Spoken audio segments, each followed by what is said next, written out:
आज हम बात करने वाले हैं एक ऐसे संकट की जो हमारी थालियों में छिपा है। एक ऐसा संकट जो सिर्फ हमारी सेहत ही नहीं बल्कि देश की अर्थव्यवस्था और भरोसे की नींव को भी हिला रहा है। जरा सोचिए, दुनिया का सबसे पवित्र प्रसाद, वो भी जानवरों की चर्बी और केमिकल से बना हो। ये कोई मजाक नहीं है। ये तिरुपति मंदिर के लड्डुओं को लेकर हुआ एक चौंकाने वाला खुलासा है। जब भगवान का प्रसाद भी मिलावट से नहीं बच सका, तो फिर हम और आप किस पर यकीन करें? ये घोटाला कितना बड़ा था, ये आंकड़ा देखिए, 20 करोड़। जी हाँ, एक अनुमान के मुताबिक पिछले 5 सालों में भक्तों को करीब 20 करोड़ मिलावटी लड्डू परोसे गए। मतलब हर 10 में से 4 लड्डू नकली घी से बने थे। और ये कोई गलती नहीं थी, ये एक सोची समझी साजिश थी।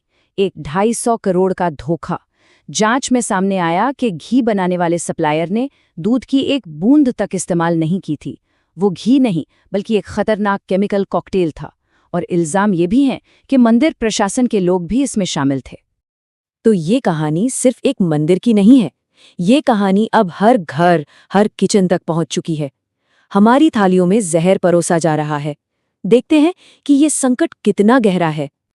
अच्छा, एक सवाल है, क्या आप अंदाजा लगा सकते हैं कि भारत में सबसे ज्यादा मिलावट किस खाने की चीज में होती है?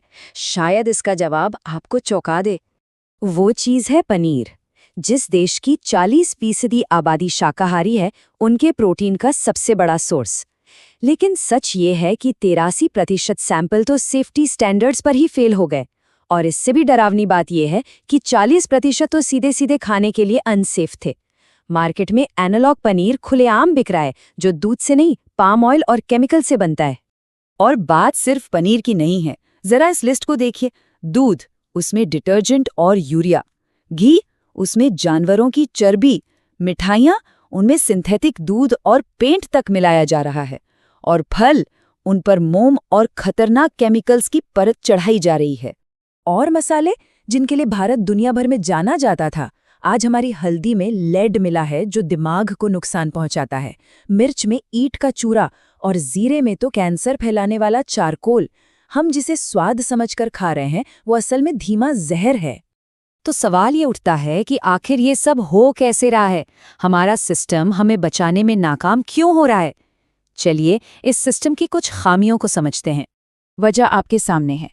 1 करोड़ से ज्यादा खाने पीने की दुकानों और कंपनियों पर नजर रखने के लिए हमारे पास है सिर्फ 2531 फूड सेफ्टी ऑफिसर। ये तो नामुमकिन काम है। कई राज्यों में तो 90% पोस्ट खाली पड़ी हैं। और जांच होगी कहाँ? पूरे भारत में सरकारी और प्राइवेट मिलाकर सिर्फ 221 NABL अक्रेडिटेड लैब्स हैं। इतने बड़े देश के लिए इतनी कम लैब्स होना अपने आप में एक मजाक है।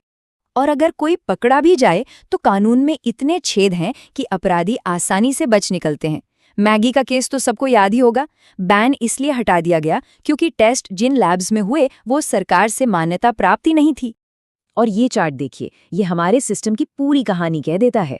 2018 से 2022 के बीच मिलावट के केस में सजा मिलने की दर 1% से भी कम थी। मतलब 100 में से 99 अपराधी साफ बचकर निकल जाते हैं। फिर कानून का डर किसे होगा? और सजा, वो तो और भी मजाक है। सिर्फ 1 से 10 लाख का जुर्माना, वो भी तब जब ये साबित हो जाए कि किसी की मौत हुई है। ये सिस्टम असल में अपराधियों को बचाने के लिए बनाया गया है, हमें नहीं। अब इसका असर सिर्फ हमारी सेहत पर नहीं पड़ रहा, ये भारत की अर्थव्यवस्था को, उसकी इमेज को भी बीमार कर रहा है। कैसे? चलिए देखते हैं। एक वक्त था जब मेड इन इंडिया एक भरोसे का टैग था। आज यूरोपियन यूनियन हमारे 527 फूड प्रोडक्ट्स को कैंसर फैलाने वाले केमिकल्स की वजह से फ्लैग कर चुका है। अमेरिका हमारे स्नैक्स लौटा रहा है। हमारे मसालों के बड़े बड़े ब्रांड्स बाहर के देशों में रिजेक्ट हो रहे हैं। और इसका सीधा आर्थिक नुकसान देखिए, सिर्फ 1 साल में भारत के फूड एक्सपोर्ट में $2 बिलियन की गिरावट आई। ये पैसा हमारी तरक्की में लग सकता था, लेकिन हमारी खराब इमेज की वजह से डूब गया। और सबसे बड़ी कीमत तो हम अपनी सेहत से चुका रहे हैं। लैंसेट की स्टडी कहती है कि खराब खाने से होने वाली मौतों में भारत दुनिया में दूसरे नंबर पर है। एक तरफ खाने में पोषण वैसे ही कम है, ऊपर से ये मिलावट जहर का काम कर रही है। सोचिए, जब देश के लोग ही स्वस्थ नहीं होंगे तो देश आगे कैसे बढ़ेगा? तो क्या इसका कोई हल नहीं है? है, लेकिन इसके लिए सरकार और हम दोनों को मिलकर काम करना होगा। ये लड़ाई 2 मोर्चों पर लड़ी जानी है। सरकार को सबसे पहले तो हजारों खाली पड़ी फूड सेफ्टी ऑफिसर्स की पोस्ट भरनी होंगी। देश के कोने कोने में अच्छी लैब्स का नेटवर्क बनाना होगा। और सबसे जरूरी, कानून को बदलना होगा। इसे इतना सख्त बनाना होगा कि ये एक गैर जमानती अपराध बने और सजा इतनी कठोर हो कि कोई ऐसा करने की हिम्मत ना करे। लेकिन हम सिर्फ सरकार के भरोसे नहीं बैठ सकते। हम खुद भी कुछ कदम उठा सकते हैं। पहला, जब भी कुछ खरीदें तो उसका पूरा लेबल पढ़ें, सिर्फ एक्सपायरी डेट नहीं। दूसरा, उस पर FSSAI लाइसेंस नंबर है या नहीं, ये जरूर चेक करें। और तीसरा, अगर कुछ भी गलत लगे तो चुप ना बैठें, उसकी शिकायत करें। एक शिकायत कई लोगों को बचा सकती है। और खुद को और मजबूत बनाने का एक और तरीका है डार्ट टेस्ट। ये FSSAI के बताए हुए कुछ बहुत ही आसान घरेलू टेस्ट हैं। इनसे आप घर बैठे ही दूध, घी, मसाले जैसी 50 से ज्यादा चीजों की शुद्धता जांच सकते हैं।